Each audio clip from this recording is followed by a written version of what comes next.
been a pleasure joining Biltmore Capital because of the congruency of what Tyler's trying to accomplish with what I've believed in.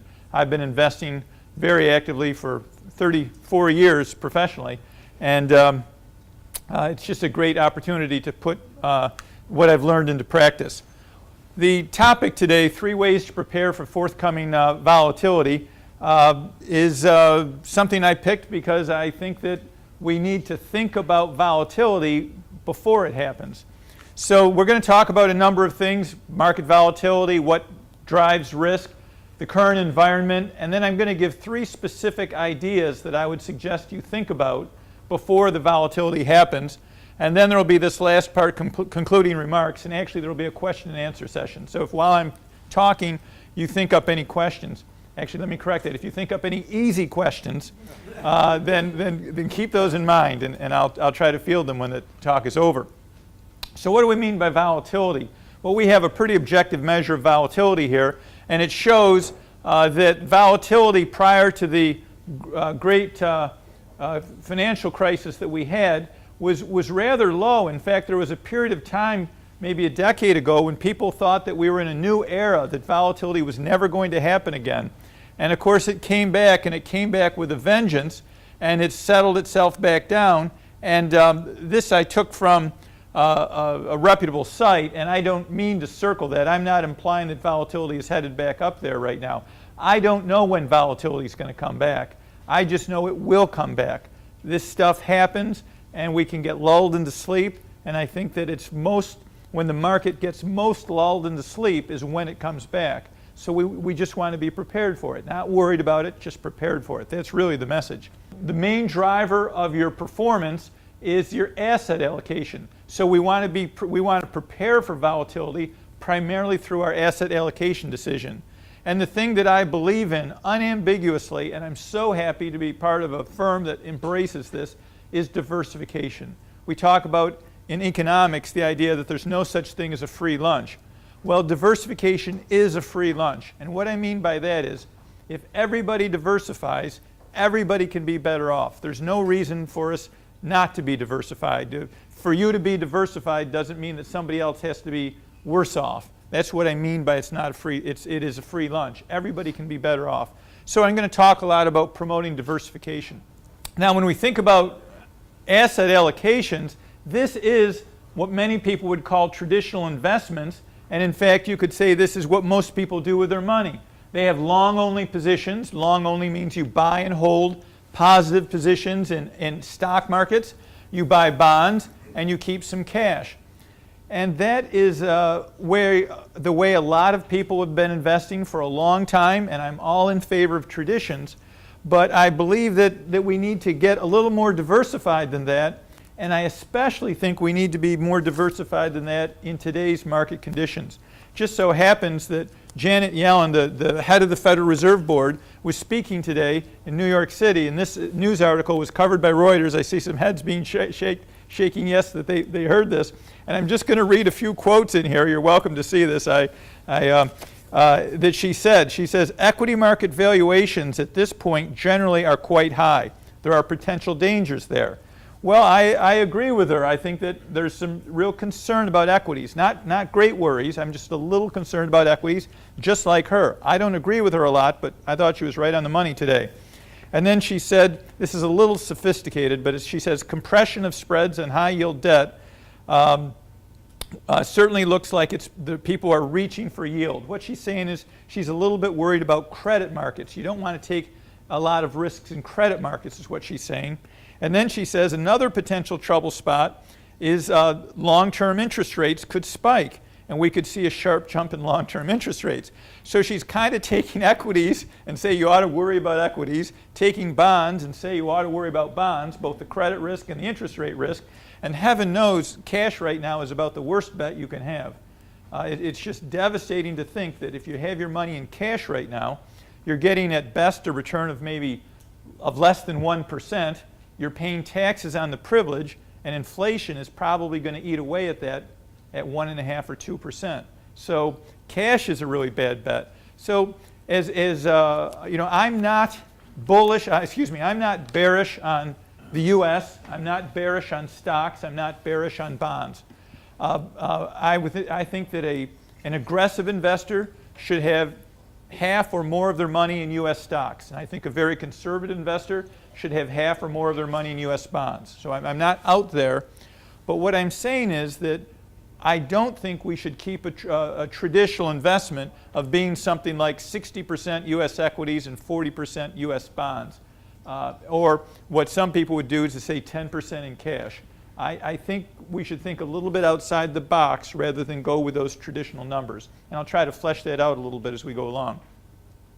I mentioned how cash yields right now are below inflation rates, but that's also true of medium and long-term yields on treasuries. If you're lucky, if you get into a long-term bond, I think the long-term bond is a little less than 3% now. On an after-tax basis, that's probably just keeping up with inflation. Medium-term notes aren't keeping up with inflation, certainly on an after-tax basis, and as I said, cash. So the end result here is that to the extent that we put ourselves in low-risk treasuries, low credit risk securities, on an after-tax basis, I don't think we can keep up with inflation. Doesn't mean we shouldn't put some money in there anyways, but it's pretty scary. I want to talk a little bit about why I am concerned about the economic environment right now. And one of the things to see is there's this incredible bet being made by the Federal Reserve right now. If you look at these blue lines here, these tiny blue lines are what the Federal Reserve traditionally would hold. They would hold a lot of, they would issue a lot of currency, and they would buy very, very safe securities called Treasury bills. And what they have on now is a huge bet. I mean, the biggest hedge fund, if you will, the biggest bet going on that I know of in the whole globe right now is what our Federal Reserve is doing. They have this $2.5 trillion position in long-term Treasury bonds. They've borrowed short-term, and they've invested very, very long-term in Treasury bonds, and they're taking also the interest rate risk and credit risk of mortgage-backed securities. This is an enormous bet, and I think it adds uncertainty. It also gives me a little faith that the Fed is not in a hurry to raise interest rates too quickly, because they're in a dangerous situation. But that's one of the things that I'm concerned about that could cause volatility, especially in the fixed income markets. Another problem with being in fixed income investments, this is the 10-year Treasury yield. And you see it's rising. Maybe you can't see it in the back. This is through the 1970s, rising up, hitting a high of almost 15%. It's been steadily falling now. And right now it's at about 2.2% or so, the 10-year Treasury rate. And I think I can feel pretty safe in saying that it's not a lot further down that it can go. How much lower could it go? But on the other hand, it could go up. Once again, I'm not saying to be out of bonds. It just scares me to put too much money into bonds. So here's what could happen. This is a 30-year bond calculation, and we're going to start with an interest rate of 2.5%, which is where we were a few months ago. If interest rates rise to 3%, and by the way, they've already risen a good little part of that right now, a 0.5% increase in rates will cause a 30-year bond to fall by 10%. These are massive declines in value that could happen. I'm old enough that I remember that this is exactly what happened in around 1973, right around the 1973 area. People were lulled into a sense of getting into long-term Treasury bonds. Interest rates went up and up and up. And in U.S. Treasury bonds, you can lose 40% of your money. So I think any rational investor right now is afraid to go out long-term where you might be able to beat inflation because if these interest rates come back, the losses could be devastating. Well, the other alternative is equities, and I love equities. And this chart, in the back you might not be able to see it, but over on the left here, it starts with the Great Depression. This is the 1800s here, and it goes up. This is the Great Depression here. So this is a century, and this is another century almost, and this is a logarithmic scale. I don't want to pull the professor thing on you here, but it's the proper way to look at really, really long-term growth, because if you don't, it just goes into one of these straight upwards sorts of lines. This is basically saying that you're earning a nice, positive, steady return all throughout these almost 2 centuries. And of course, this goes to 2002. It was the best picture I could get, but this would continue if we went out to 2015. This incredible growth. Equities is where, in the long run, you're going to make your return. And I'm really pro-equities. That having been said, just as Janet Yellen said today, equities are a little bit pricey now. Now, in her statement, she specifically said, and I totally agree, that I wouldn't use the word bubble at all to describe where we are. I don't think equities are priced at some enormously high level. But I think that they're as she said, getting a little bit pricey. So one metric for that is to look at the price to earnings ratio. And if you look at the recent price to earnings ratios, they're not that high compared to this 50 or 60 year history. They're kind of average. But what bothers me about that is that we tend to be in pretty good earnings for the past year or two. So usually when earnings are looking this good, corporate earnings are this healthy, we usually don't see PEs quite that high. So I'd say that equities right now are priced okay, maybe a little bit pricey, but we certainly wouldn't want to take a big bet on U.S. equities. And we just want to keep a normal long-term position. I guess what I would say about U.S. equities. Why not take more? If we go back to this other graph, it's just you make so much money in equities in the long run. That's where real wealth is accumulated. Well, let's go forward and talk about some problems. The U.S. Great Depression of '29, the NASDAQ tech bubble in 2000, and the Japanese experience.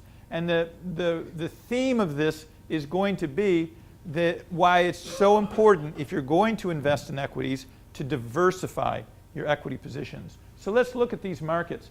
This is the U.S. stock market. A lot of people don't realize this, but going into the Great Depression, the U.S. stock market within 3 years had fallen almost 90% in value. And this isn't a bunch of tiny stocks that people were speculating in. This was the Dow Jones companies back then. If you were in those speculative companies, they just plain went out of business. So the U.S. stock market, a very well diversified position in blue chip companies in the U.S. stock market, in the last 100 years has fallen 90% in value.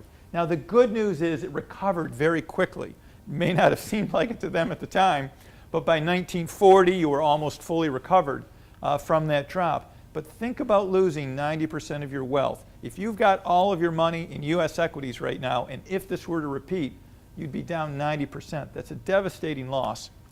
A U.S. loss, if you're poorly diversified, a lot of people went through the tech bubble from 2000 on, and they weren't horribly harmed. But those who concentrated their money in the NASDAQ, the growth stocks, the tech bubble, these people lost roughly 80% of their money. And it's been, almost 12 years to get nearly recovered from that position. So we certainly don't want to be overly concentrated in an individual sector. And then another sobering diagram is what happened in Japan.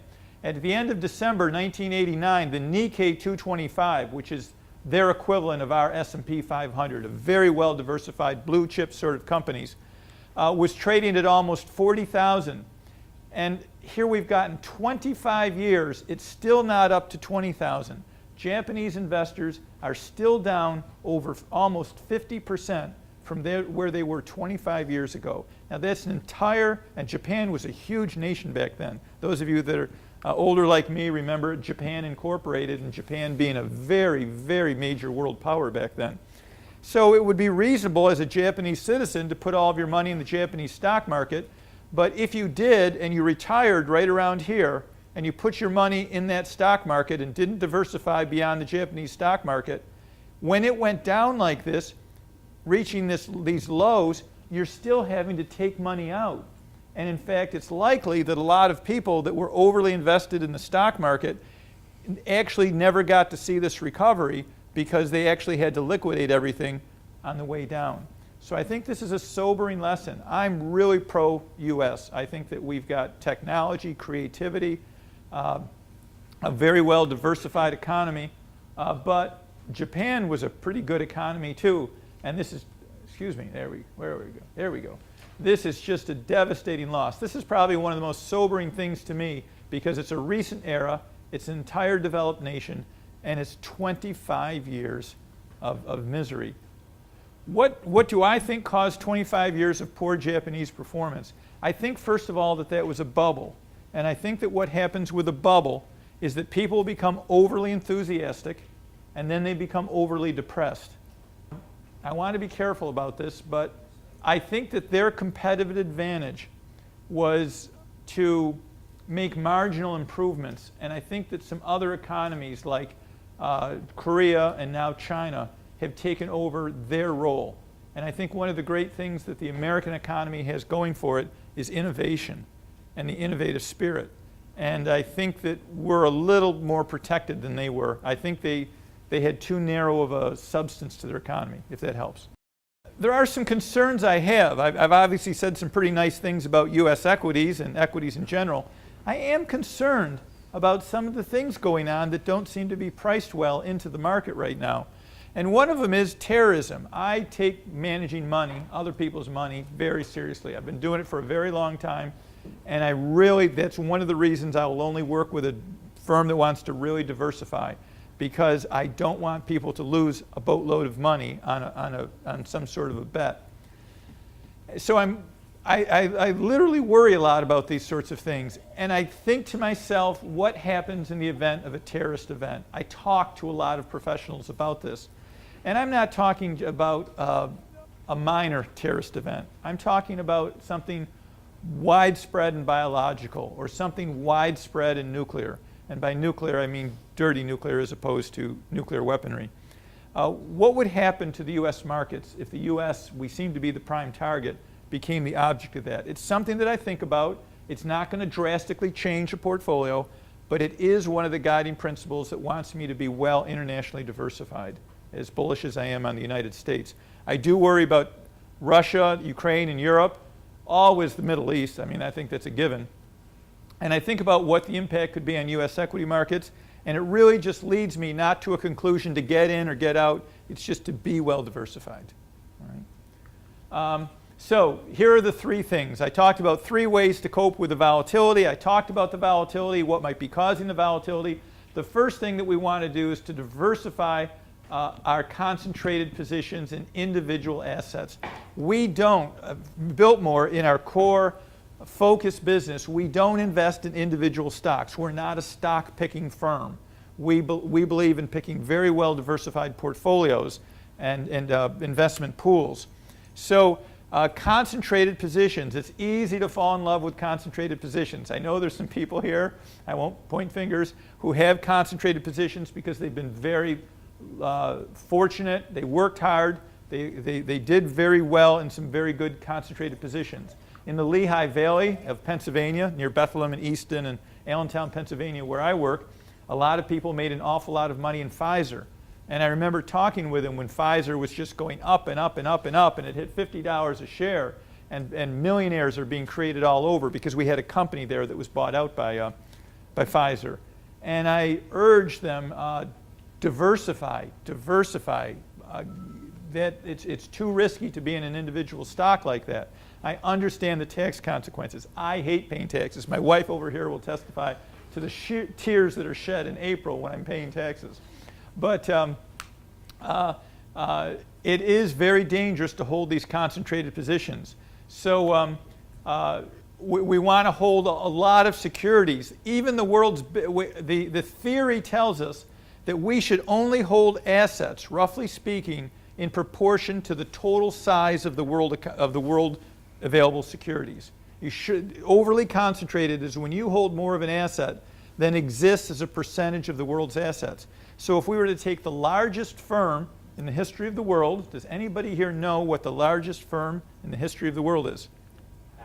Apple Computer, around $750 billion right now.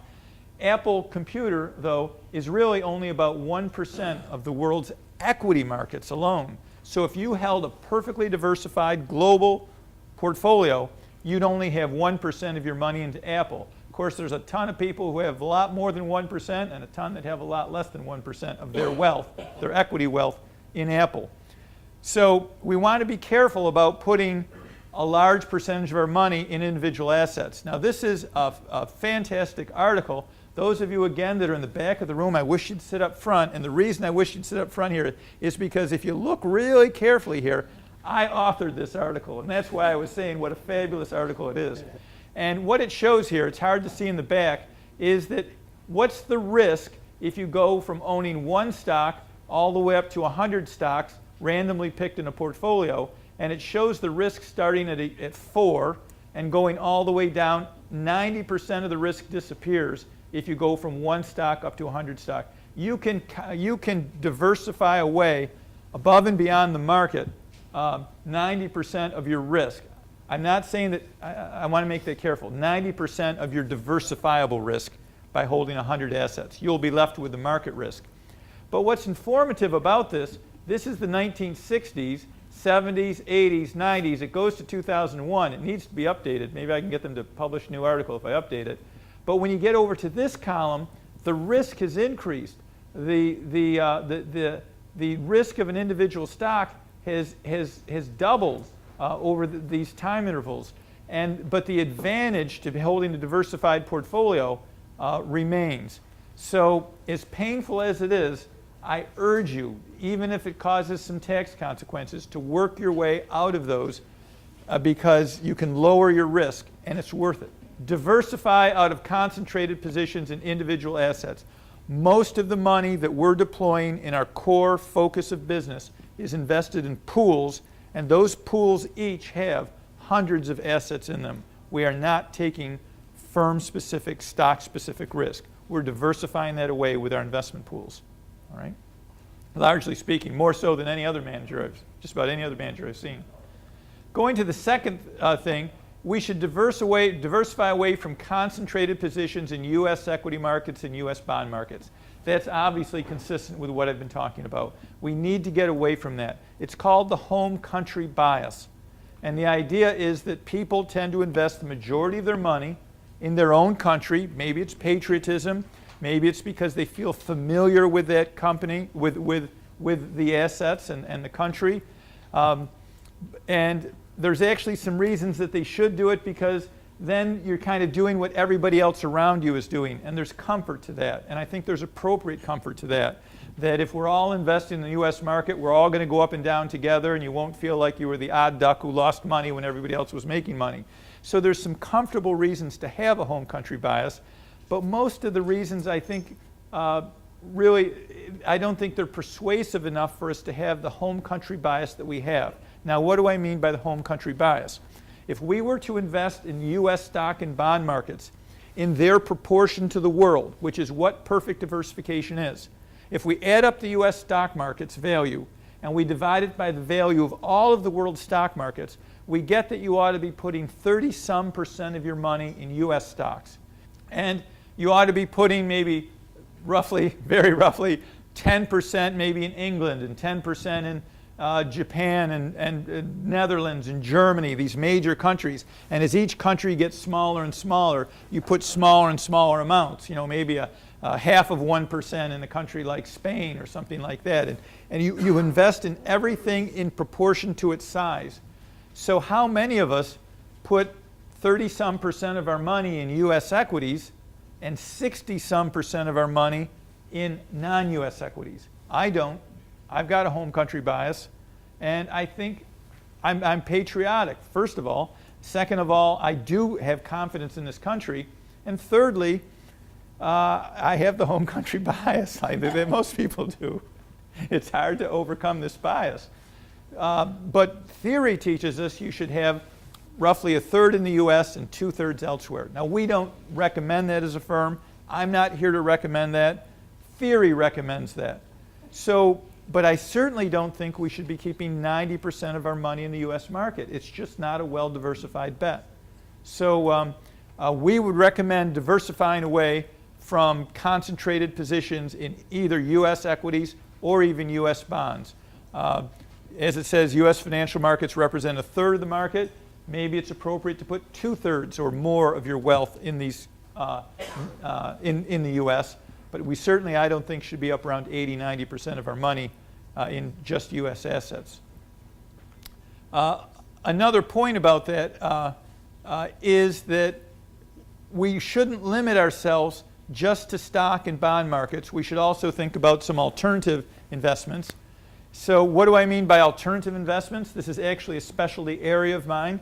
The book that Tyler mentioned, that I'm actually the lead author of now, is newly coming out, Introduction to Alternative Investments, and this is what it talks about. It talks about hedge funds, and I know when we think about hedge funds, we're all thinking of different thoughts as to what that means. What I would really say that it means is it's skill-based strategies. Real assets, investments in not in operating firms who are trying to invent new patents and grab market share, but rather invest through into underlying real assets. And then private equity. These are the major categories. I think that we have to be careful jumping into these. We certainly have to be careful jumping too far into these. But I want to spend most of the remaining time here talking about a very specific skill-based strategy that I've been using for 25 years. It's been good to me, and I think there's a lot of opportunities there, and I want to spend some time talking about that. Before I do that, though, this is an interesting chart. You probably, once again, can't see it in the back unless your eyesights are way better than mine. But it talks about how much money the major educational endowment funds, like a Princeton, is putting into alternative investment strategies.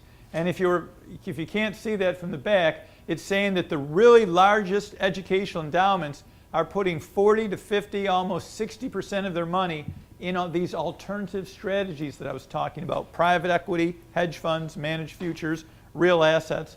And the smallest ones are putting very small percentage, only 10%. So the message being sent here is that maybe the more sophisticated investors are onto something here, that we don't want to concentrate too many of our assets in the public equity and bond markets. We want to start to think more in terms of alternatives, and that's something that Biltmore Capital does. We're not talking about 40, 50, 60% of your money in alternatives, but maybe 20% of your money.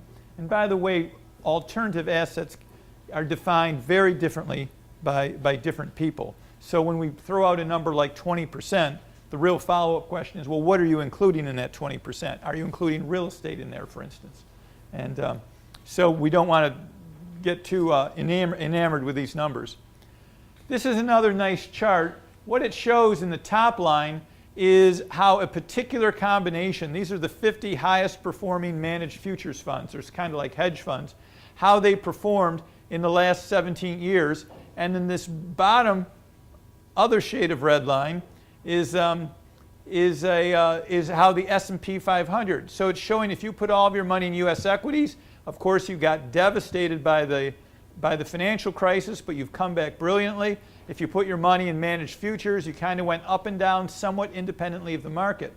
But what we love is to show what would have happened if you'd put 50% of your money into each. And what I like about this diagram is that they end at the same spot, but it really is trying to communicate a message. And that is, diversification is not return enhancing. You don't diversify a portfolio to up your return. You diversify a portfolio to lower your risk. We're not, by going into alternatives, by getting away from the U.S. market, we're not doing it as a beat the market, make more money strategy. We're talking about it as a keep your growth available, but lower your risk. That's what diversification is all about. Let me get into this last idea. So we can prepare by diversifying out of individual assets, get away from having just too much of our money in a traditional stock and bond combination. And I want you to think about a skill-based strategy. And I'm going to talk about a strategy called a closed-end fund strategy. A great professor, Burton Malkiel, wrote a great book called A Random Walk Down Wall Street. And I've read it for years and years. And in more recent editions, the theme of his book is that markets are very efficient. It's something we want to be very careful about actively trading, because most people, or maybe even nobody, can consistently find and take advantage of underpriced and overpriced securities. But in his book, he talks about closed-end funds as a way, perhaps, that people can earn abnormal profits. And that's what I'm going to talk about here, and I've been doing it, I think, since before he got involved in them. So closed-end funds trade at net asset values, have net asset values just like a regular mutual fund. Now, what is a net asset value? If you were to call up Fidelity or any of the big mutual fund companies and buy one of their mutual funds, they'd say you can buy in today at, let's say, $20 a share. you're buying in at what they call the net asset value. They take the value of the portfolio, they divide it by the number of shares that have been issued in that mutual fund, and then that gives you the value per share. So you can buy in at $20 if there's no sales charges. You can buy in at $20, and then it goes up or down with the portfolio, and then you get out at the net asset value. So regular mutual funds, and there's nothing wrong with this, you're just buying in at the net asset value, and you buy out at the net asset value, and you deal directly with the company. You deal with Fidelity, or you deal with Vanguard, or you deal with Dreyfus. Closed-end funds are different. Closed-end funds trade in the stock market kind of like an exchange-traded fund. The difference between closed-end funds and open-end funds or exchange-traded funds is that they can trade very substantially. They vary substantially, and they can have very substantial differences from their net asset values. So for instance, I love this mutual fund. Now this is an actual mutual fund ran by our sponsor BlackRock. That's just a coincidence. I'm not plugging their product here. But this is a great product run by BlackRock. It's municipal bonds. I think municipal bonds are as good a place as you can be in the fixed income market right now with your non-qualified money.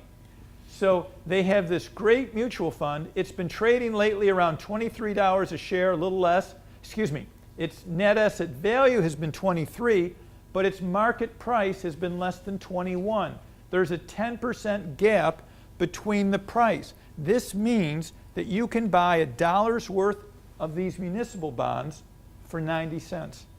Now that seems to be a no-brainer, but it isn't quite that simple because they have fees embedded into these products, and you want to make sure that the discounted price that you're getting still makes economic sense. And that lays a level of complexity that we don't have a lot of time to get into today. But let's take a look at how these things happen. This is another closed-end fund. I'm switching closed-end funds to you.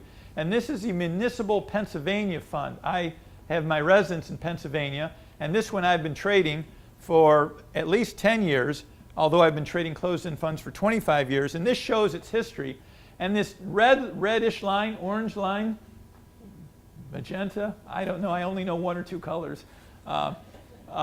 This darker line on the top is its market price, is its net asset value, and the light green one is its price.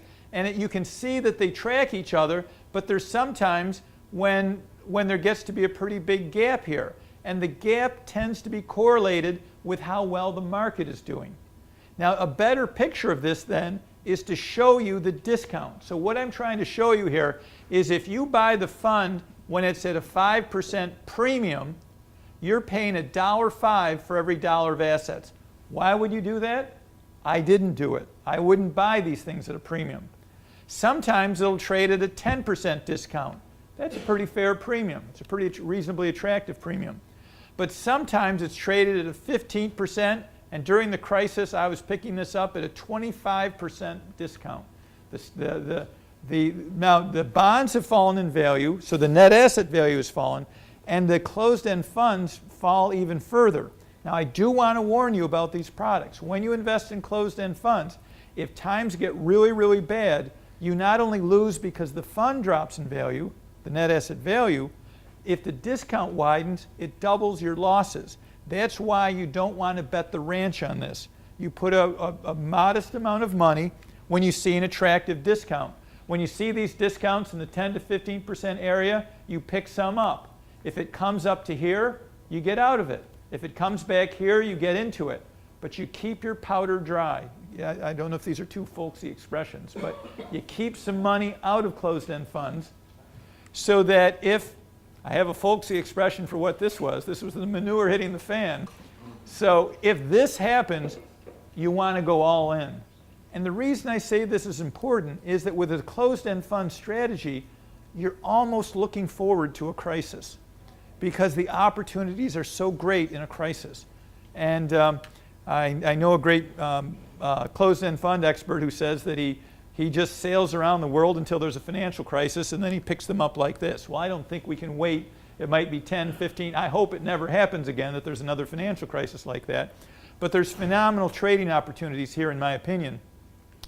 And now let's go back to this BlackRock fund that I love so much. This came out 2 or 3 years ago, sold at a premium for a while. They always do. That's a long story. But now it comes down to this discount. And although I said that the other one was only moderately attractive at a 10% discount, this is screamingly attractive at a 10% discount. And it has to do with something that I don't have time to get into, but it's expense ratios and longevity and things like that. It's part of a good analysis of it. This is a screaming buy at this level of discount. You're buying municipal bonds at 86 to 80%, 88% of their value. And this will mature, and you will get full net asset value when it matures quite a long time from now. I'm very convinced that this fund that we're looking at is going to sell for a premium sometime in the next 5 years. Now, when I say very convinced, I don't bet the ranch on it, but I think it's a great investment. Part of what happens, what drives it in the fixed income market is going to be losses and gains. And investors panic, their brokers panic, and they get out of it at exactly the wrong time. Or maybe they're liquidated out of it. They don't have a choice. So part of it is driven by interest rates, but a lot of it is driven simply by supply and demand factors. What happens when a mutual fund gets put into people's portfolios is that there are professionals that are anxious to trade them out of that, to get them into something else. They're selling it when it's an initial offering and they're making a lot of money. They want to get you out and get you into another initial offering. And I think that this is selling pressure from people getting out who put their money in back here. They're also very much driven by dividend yields. And there's nothing wrong with looking at dividends, but there's a lot of irrational dividend analysis that goes on in this market. And our job is to find out when discounts are irrationally large or small because of irrational decisions like dividends or trying to time the markets. There's some leverage involved in this, so please don't go do this at home right away and say, oh, he recommended this security. No, there's a little more to it than that, but this is a very attractive security. So what are we trying to do? We run this strategy in-house. And you say, well, wait a second. I said we weren't a stock picker. These are not stocks. Technically, they might be called stocks, but what they really are is mutual funds that trade on the stock exchange. And so these are actual investment pools. These are mutual funds that we buy and sell, not daily, but our goal is to buy the funds at an inappropriately large discount. And that's a heavy word there. I know what the difference between appropriate and inappropriate is. We hold the funds, we can hold the funds. And this BDT, maybe we'll hold it for 10 years. Heck, if the thing doesn't go to a premium, we hold it and we make a lot of money. We'll be fine. When you buy something at 90 cents on the dollar, you collect the dividends on the dollar even though you paid 90 cents. We're going to do fine. And dividends here would be interest. But if we get the opportunity, we'll sell the funds at an attractively small discount. It requires expertise. It requires patience. These are thinly traded, some of these. And you can't just call your broker and place a buy order or a sell order if you have a lot of money. You can't do that. You have to work your way into these trades. But I capitalized the patience in this one. You need real patience in timing when to get in and when to get out. And we're talking maybe trading every 6 months or every 2 years, some of these positions. If we go back to these diagrams, you want to be patient. The gap in here is 9 years. Maybe you buy some here and sell it here and just wait. And you might have to wait years.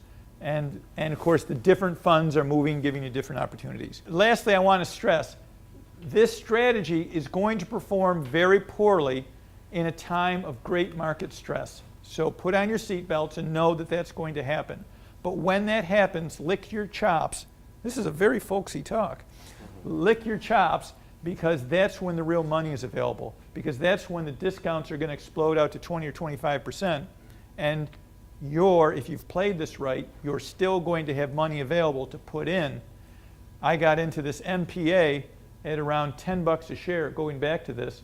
I got into MPA back here when it was around 10 bucks a share and rode it up to 15 bucks a share. That's a 50% increase when you go from a 25% discount to almost par, and the underlying market was recovering as well.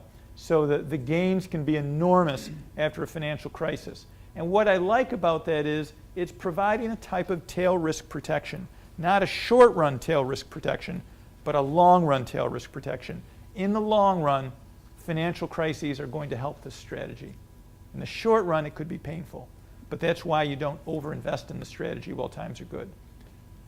And I think my 3 takeaway points are diversification, diversification, and diversification. Consider putting some of your money in a skill-based strategy like this, and this can be done not just in municipals but elsewhere. It's a great question is why does this anomaly, is my word, why does it persist? And the answer is that institutions can't play this. Goldman Sachs can't wait 5 years for an event to happen. Goldman's being driven by quarterly profits. So the institutions don't play in this market, the big institutions. It's the individual, and I'm going to be honest with you, it's the smart investors. And they have money, but they don't have billions of dollars. So they can't arbitrage away all of this. And that's why I think the opportunities persist. Did that answer your question? Yeah.